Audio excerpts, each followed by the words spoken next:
sebuah peternakan kecil, hiduplah keluarga Itik yang lucu. Ibu Itik sedang mengerami telur-telurnya, menunggu keluarnya anak Itik. Tepatnya ada 7 telur yang menunggu menetas. Satu pagi yang cerah, telur-telur itu mulai menetas.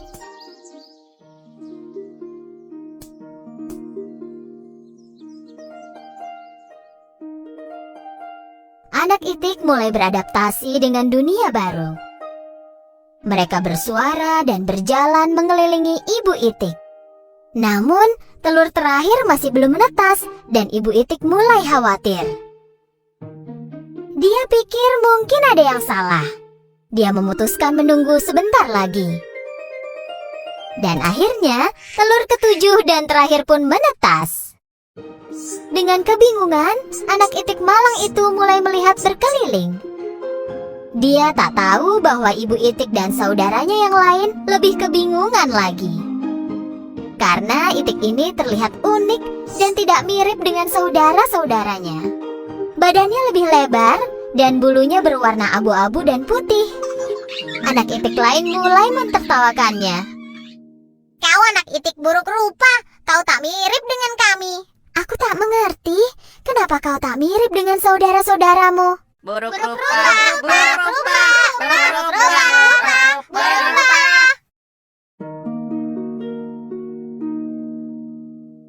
Setelah beberapa waktu, anak Itik itu pun tumbuh besar. Tapi anak Itik buruk rupa tetap lebih besar daripada saudaranya, demikian juga warna bulunya. Kau tumbuh dengan cepat. Kenapa kau tetap terlihat buruk rupa? Waktu berlalu dan anak Itik buruk rupa tumbuh menjadi Itik yang penyendiri dan murung. Saudara-saudaranya tak mau bermain dengannya.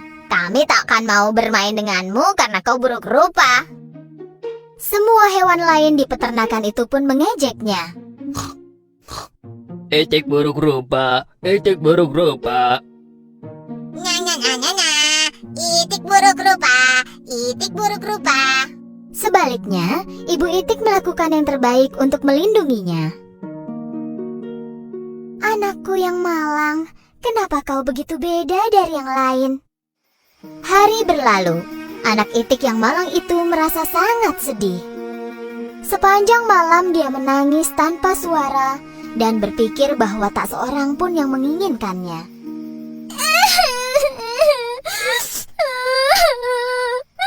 Kenapa aku buruk rupa?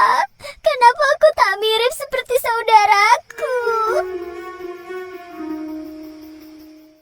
Satu hari, pemburu mendekati danau dekat tempat tinggal mereka.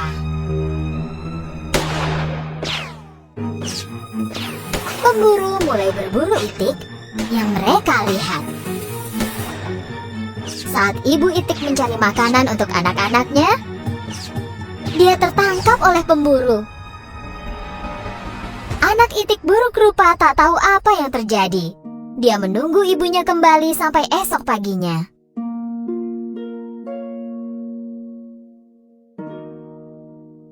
Anak Itik yang malang itu tak tahu harus berbuat apa. Pertama-tama dia mendatangi anjing, dan anjing itu mengusirnya dengan marah. Pergilah. Tak boleh ada yang melihatku bicara dengan Itik buruk rupa sepertimu. Kemudian Itik buruk rupa mendatangi ayam. Tapi ayam juga mengejeknya. Bahkan aku pun terlihat lebih baik darimu. Bak. Itik buruk rupa sangat sedih. Tak seorang pun menginginkanku di sini. Jika ibuku tak kembali, tak ada alasan lagi untukku tinggal di peternakan ini.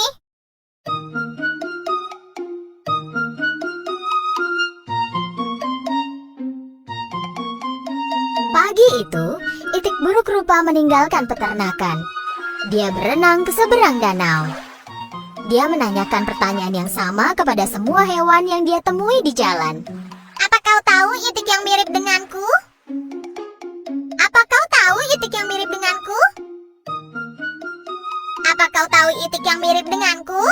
Dia menerima jawaban yang sama dari mereka semua.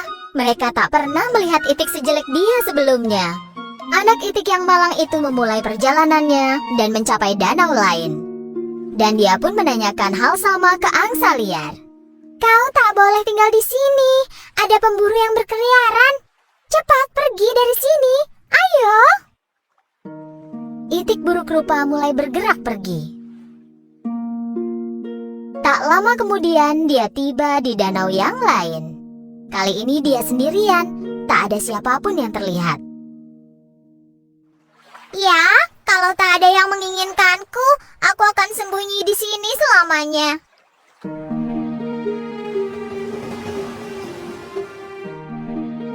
Meskipun sendirian, dia sangat bahagia.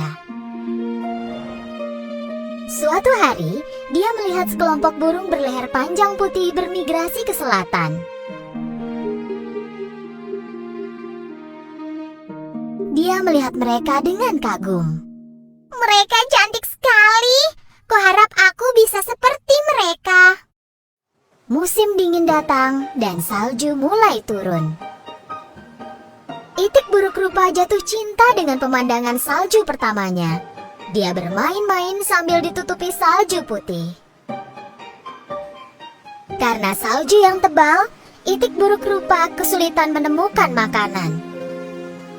Jadi dia pergi mencari makanan.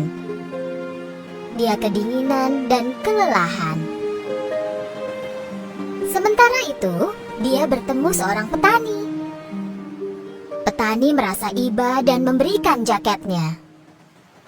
Kau makhluk malang pasti kedinginan.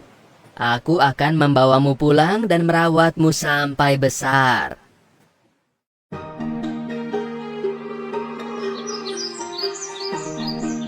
Petani menepati janjinya dan merawat anak itik itu.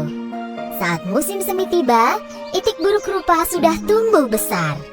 Supaya bisa punya tempat yang luas untuk bergerak, petani meninggalkan itik itu di danau. Kembali sendirian, tak lama itik buruk rupa melihat bayangannya di air. Tapi dia kagum pada apa yang dia lihat. Pertama-tama, dia tak mengenali dirinya sendiri. Dia pikir ada orang lain di belakangnya. Jadi dia melipat sayapnya dan melihat bayangannya pun melakukan hal yang sama. Dia merentangkan lehernya dan bayangannya pun meniru gerakan itu. Saat itu dia tahu bahwa burung luar biasa ini tak lain adalah dirinya sendiri. Oh, aku berubah sekali. Aku terlihat seperti burung yang terbang itu. Aku harus pulang dan menunjukkan diriku. Lalu dia pun pergi. Saat berenang di danau, dia bertemu sekelompok angsa. Karena kini dia adalah kawanan mereka, angsa itu mengajaknya ikut. Itik buruk rupa bepergian dengan sukacita bersama angsa. Seorang anak di tepi danau berteriak kepada temannya saat melihat sekelompok angsa. Hei, lihat angsa muda yang ada di belakang. Itu angsa tercantik yang pernah kulihat. Ya, dari awal, dia memang adalah seekor angsa. Dia hanya telur malang yang tercampur bersama telur itik.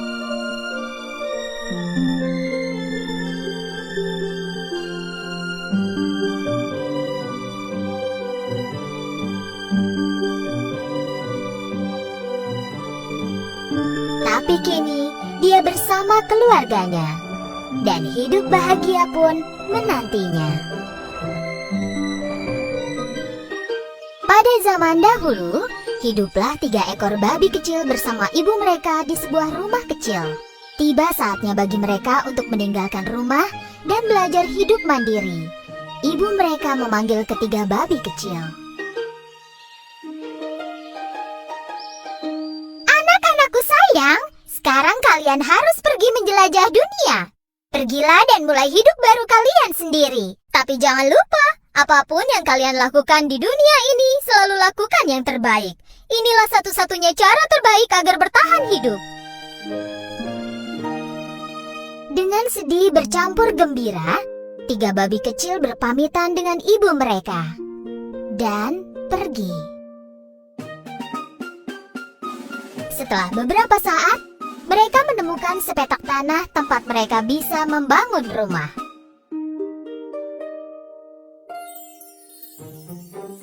Babi yang bungsu bersikukuh ingin membangun rumahnya dari jerami.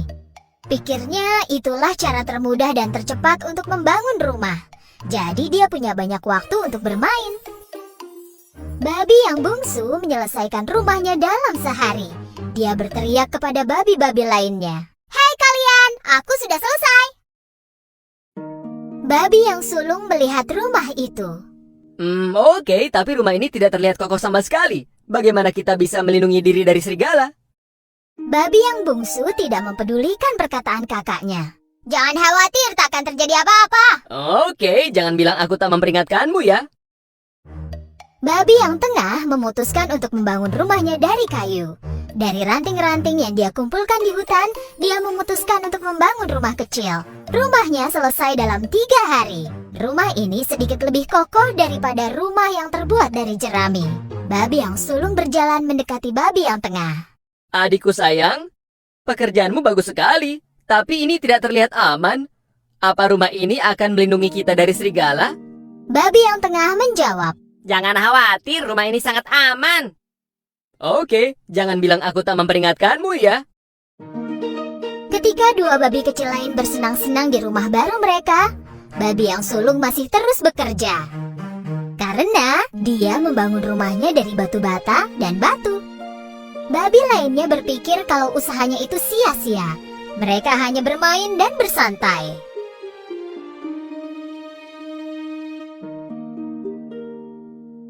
Kenapa kau repot begini jika kau bisa menyelesaikannya dengan cepat seperti kami? Takut sekali dia. Babi yang sulung tidak peduli. Dia bekerja seminggu penuh dan berhasil menyelesaikan rumahnya yang terbuat dari batu bata dan batu. Keesokan harinya, seekor serigala lapar tiba di dekat rumah mereka. Serigala itu berdiri di depan rumah yang terbuat dari jerami. Babi kecil sedang beristirahat di rumahnya yang terbuat dari jerami. Serigala mengetuk pintu.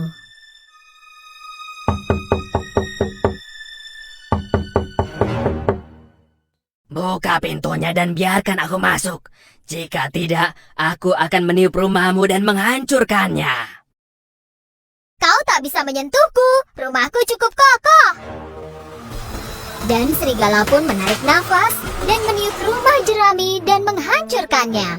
Untungnya babi kecil berhasil kabur dan melarikan diri ke rumah kakaknya yang terbuat dari ranting kayu. Babi itu mengetuk pintunya. Ketika babi yang tengah membuka pintu, babi yang bungsu langsung masuk ke dalam. "Cepat, tutup pintunya, serigala bisa masuk ke sini." Jangan khawatir, dia tak akan bisa melakukan apapun pada rumah ini. Tak lama kemudian, serigala datang ke rumah kayu babi kedua dan berteriak. Buka pintunya dan biarkan aku masuk.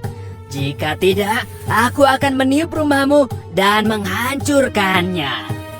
Kau tak bisa menghancurkan rumahku.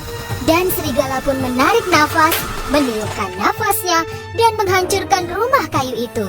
Kedua babi kecil pun berlari menuju rumah babi ketiga dan nyaris tertangkap serigala.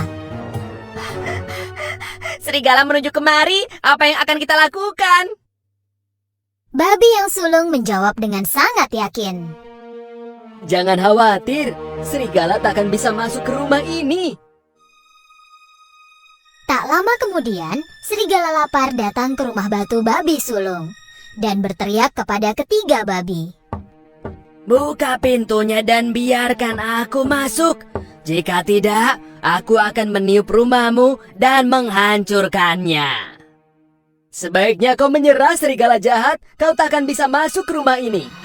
Serigala menjadi sangat marah. Dia menarik nafas dan menghembuskannya.